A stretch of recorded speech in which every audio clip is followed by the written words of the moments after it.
ഇന്ന് ഞാൻ നിങ്ങളോട് സംസാരിക്കുവാൻ പോകുന്നത് വദനസുരതത്തെക്കുറിച്ചാണ്.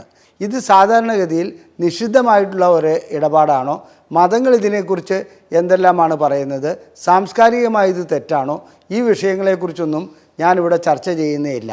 ലൈംഗികമായിട്ട് വദനസുരതം അഥവാ ഓറൽ സെക്സ് വഴിക്ക് അനുഭൂതി എത്രത്തോളം ഉണ്ടാകുന്നുണ്ട്, അഥവാ അതുകൊണ്ട് എന്തെല്ലാം ഗുണങ്ങളാണുള്ളത്, അതുപോലെ തന്നെ അതുകൊണ്ട് എന്തെല്ലാം ദോഷങ്ങളാണുള്ളത്, ഇതാണ് ഞാനിന്ന് ചർച്ച ചെയ്യുവാൻ പോകുന്നത്.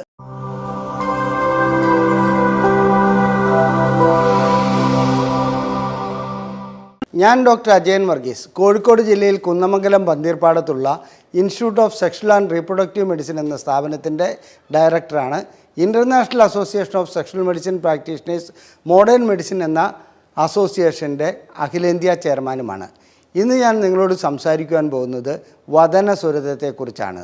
വദനസുരതം എന്താണെന്നുള്ളത് നിങ്ങൾക്കിന്ന് എല്ലാവർക്കും തന്നെ അറിയുവാൻ കഴിയുന്നുണ്ട്.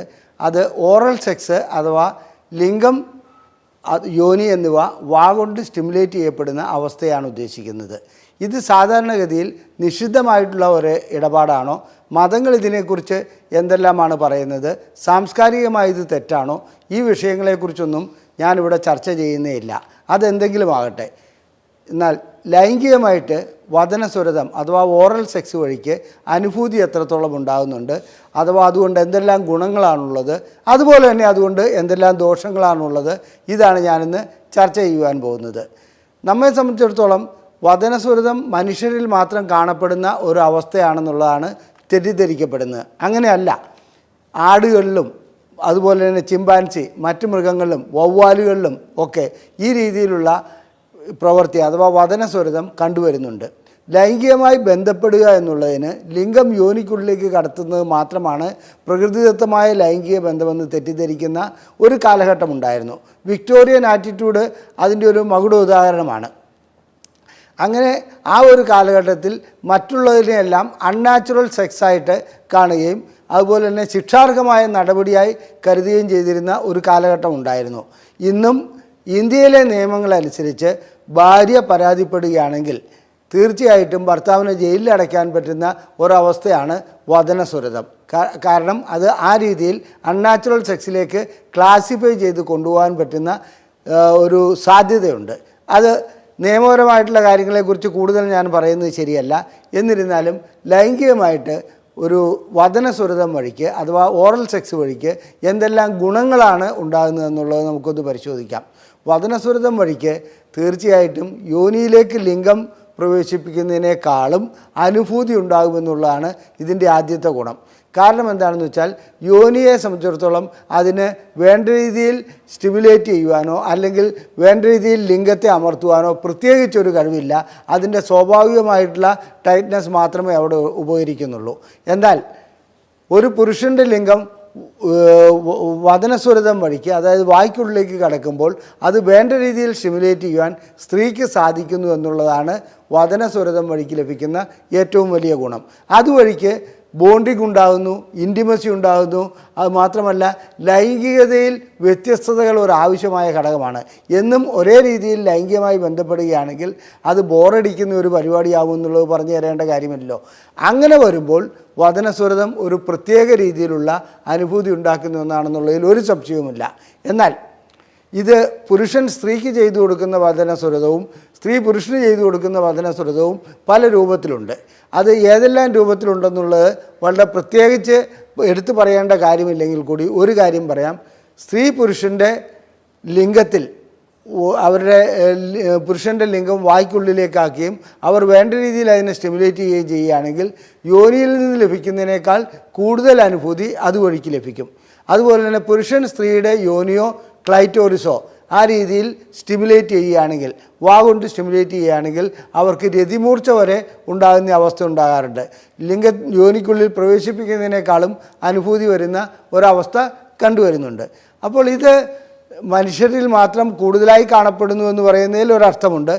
കാരണം മനുഷ്യൻ്റെ ചിന്താശക്തിയും സാധ്യതകളും ലൈംഗികമായ പല സാധ്യതകളും വിലയിരുത്തപ്പെടുമ്പോൾ ആ രീതിയിൽ പല പ്രവർത്തനങ്ങളിലേക്കും മനുഷ്യർ വരാറുണ്ട്.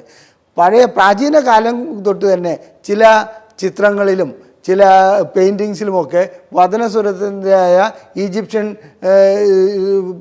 എടുക്കുകയാണെങ്കിലും ഗ്രീക്ക് എടുക്കുകയാണെങ്കിലും അതുപോലെ ഇന്ത്യയിലെ ഖജുറാഹോ അങ്ങനെയുള്ള അതിലൊക്കെ എടുക്കുകയാണെങ്കിലും ഈ വദനസ്വരത്തിൻ്റെ അതായത് പഴയ കാലഘട്ടത്തിൽ നടന്നു വന്നതിൻ്റെ തെളിവുകൾ നമുക്ക് ശേഖരിക്കാൻ കഴിയും. വദനസ്വരം സാധാരണഗതിയിൽ ഭാര്യയും ഭർത്താവും ചെയ്യുന്നത് അത്ര അപകടമായ കാര്യമല്ല. ഇനി വദനസ്വരം ഞാൻ പറഞ്ഞു, പുരുഷൻ സ്ത്രീക്ക് ചെയ്തു കൊടുക്കുന്നുണ്ട്, സ്ത്രീ പുരുഷന് ചെയ്തു കൊടുക്കുന്നുണ്ട്.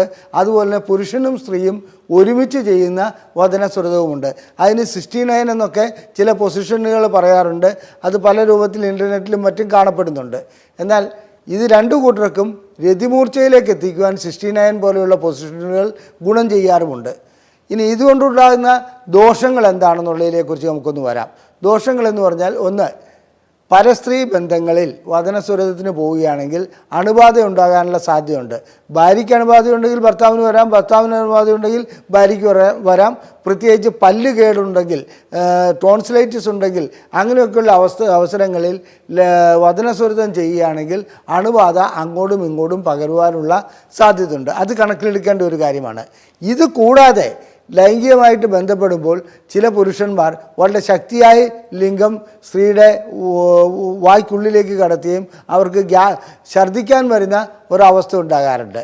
ഇനി വദനസ്വരം വഴിക്ക് മറ്റു രീതിയിലുള്ള അണുബാധകളല്ലാതെ ലൈംഗിക രോഗങ്ങൾ പകരുകയല്ലാതെ മറ്റു രീതിയിലുള്ള പ്രശ്നങ്ങളൊന്നും ഉണ്ടാകുന്നതായി ഇതുവരെ കാണപ്പെട്ടിട്ടില്ല. എന്നിരുന്നാലും ഇതൊരു വൃത്തികെട്ട ഇടപാടായി, ഇതൊരു തെറ്റായ ഇടപാടായി പലരും ധരിച്ചു വയ്ക്കുന്നുണ്ട്.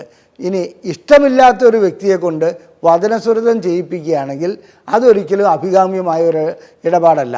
ഭർത്താവിന് താല്പര്യമുണ്ട് വദനസ്വരം ചെയ്യാൻ, ഭാര്യയ്ക്ക് താല്പര്യമില്ല. അങ്ങനെയുള്ള അവസ്ഥകളിൽ അത്തരം ബന്ധങ്ങൾക്ക് പോകാതിരിക്കുന്നതാണ് എപ്പോഴും നല്ലത്.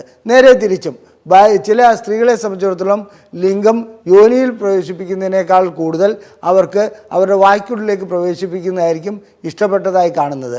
അങ്ങനെയുള്ളതിൽ ഭർത്താവിന് ഇഷ്ടമില്ല എന്നുണ്ടെങ്കിൽ അത് ചെയ്യാതിരിക്കുന്നതാണ് നല്ലത്. ലൈംഗികമായി ഒട്ടനവധി വ്യത്യസ്തതകൾ ലൈംഗിക ബന്ധങ്ങളിൽ പല രൂപത്തിലും പല ഭാവത്തിലും കാണാറുണ്ട്. ആ കൂട്ടത്തിൽപ്പെട്ട ഒന്ന് മാത്രമാണ് വദനസ്വരം. അത് തെറ്റോ ശരിയോ എന്നുള്ളതിലേക്ക് ഞാനിപ്പോൾ വരുന്നില്ല. എന്നിരുന്നാലും ശരി, സ്വാഭാവികമായിട്ടുള്ള ഭൂരിപക്ഷം പേരിലും കണ്ടുവരുന്ന ഒന്നാണ് വദനസ്വരം. അത് മാത്രം പറഞ്ഞുകൊണ്ട് ഈ വീഡിയോ ഞാനിവിടെ അവസാനിപ്പിക്കുകയാണ്. ലൈംഗികമായിട്ടുള്ള പ്രശ്നങ്ങൾക്ക് ശാസ്ത്രീയ ചികിത്സ നൽകുന്ന ഒരു സ്ഥാപനമാണ് ISRM. ഞങ്ങൾ പ്രസിദ്ധീകരിക്കുന്ന ബുക്ക്ലെറ്റുകൾ സൗജന്യമായി ലഭിക്കുവാൻ ISRM എന്ന് ടൈപ്പ് ചെയ്ത് ഈ നമ്പറിലേക്ക് വാട്സപ്പ് ചെയ്യുകയാണെങ്കിൽ ഞങ്ങളത് അയച്ചു തരാം. ഞങ്ങളുടെ ചികിത്സ നിങ്ങൾക്ക് ആവശ്യമുണ്ടെങ്കിൽ ഈ നമ്പറിൽ വിളിച്ച് ബുക്ക് ചെയ്യാവുന്നതാണ്. ഈ വീഡിയോ നിങ്ങൾക്ക് ഇഷ്ടപ്പെട്ടുവെങ്കിൽ ഇത് ലൈക്ക് ചെയ്യുക, ഷെയർ ചെയ്യുക, നിങ്ങളുടെ കമൻറ്റുകൾ കമൻറ്റ് ബോക്സിൽ രേഖപ്പെടുത്തുക. നമുക്ക് കാണാം മറ്റൊരു വീഡിയോയുമായി ഉടൻ തന്നെ. നന്ദി, നമസ്കാരം.